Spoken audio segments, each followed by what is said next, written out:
The area manager was disappointed with the message. He had expected something more magical, perhaps. You are wondering what it's all about, aren't you? Asked Leo. I am. The area manager replied honestly. I'd love to tell you all about the secret, but Charles has a system for teaching the secret. We know enough to follow system, don't we, Charles? I'd love to tell you all about the secret, but Charles has a system for teaching the secret, and we know enough to follow systems. Aren't we, Charles? Right, you are, Leo. Systems are beautiful. So there we are, said Leo. We'd best follow the system. But in the meantime, I can tell you that the first thing you have to do is just what the share says. Decide what you want. Remember, you are the source. Conclude Leo. Time to go, sang out Charlie. We've got a book being gift wrapped in the book department, and then we are on our way to buy groceries. Time to go, sang out Charles. We've got a book being gift wrapped in the book department, and then we are on our way to buy groceries. With that, Charles hustled the area manager off the platform amid hurried goodbyes. Charles hustled the area manager off the platform. Charles did pause a moment, however, to ask, I don't suppose you are taking up golf. Never touch it, replied Leo with a grin. It's elective, I hear. Ah, well, said Charlie. It's elective, I hear. When they turned to the bookstore, the area manager found his book gift wrapped, and as Charlie had predicted, the price was exactly what Vallis has paid. Thanks for all your help, said the area manager to Linda. Then, leaning slightly forward, he asked, if in a very serious manner, tell me, why do you go to all this trouble? Why do you go to all this trouble?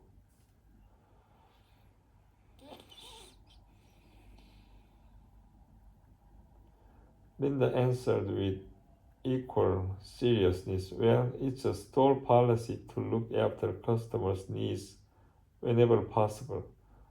Mr. Valley calls it raving fans service, and he encourages us to use our initiative.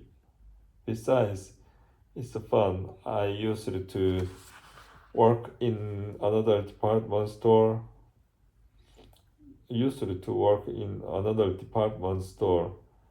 It was boring work.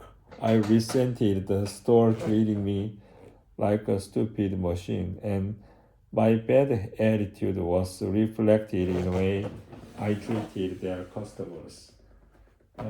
It's the exactly opposite at Bellis.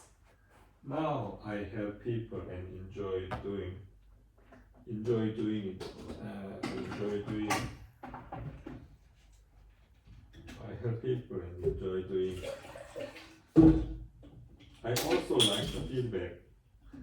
I also like the feedback we got from our supervisors.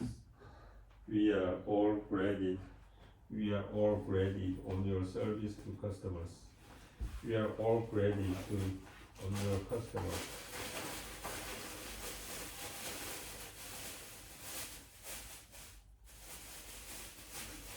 We are all graded on your customers. The last store I worked In my mystery shoppers, the last store I worked in had mystery shoppers, but there the only feedback employees received was being dumped on by management if you didn't do well. Here management congratulates us when we do well and helps us when we don't. Raises and promotions go to those who deliver raving fan service. It's nice to do a good job and be recognized and be recognized for it. The area manager thanks her again before saying goodbye. Before saying goodbye. Before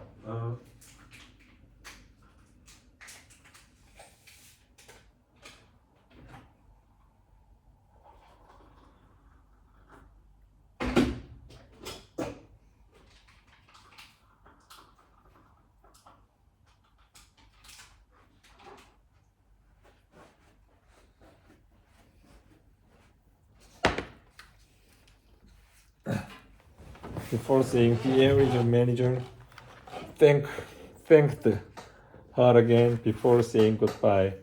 On their way out, the area manager noticed a sign by the ladies' dressing rooms that said no limit on clothes is taken into the dressing rooms. Our staff will be glad to go look for other colors or size or being clothing suggestions to you. Look at the sign, he said to Charlie. I will have to bring my wife here. It's worth the ride. She gets angry trying on outfits, 2 or 3 pieces at a time, and then having to go out the changing room to exchange something. One customer out of 1,000 steals something in the dress room, said Charlie.